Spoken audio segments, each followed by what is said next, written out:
просто говно. Кто-то обосрался у нас в подъезде. Вот. Я позвонила в полицию и попросила убрать. Вот это.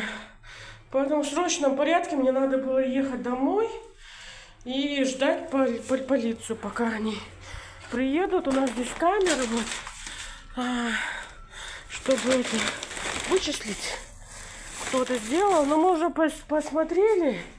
Это проходящая мимо дама была. Она вот это все себя сняла, вот это говно, да? Трусы, видите, там все обкакало здесь упает под подъезде бичара. И это голая ушла. Мы сначала утром подумали, что это какой-то мужик. А оказалось, что это тетка.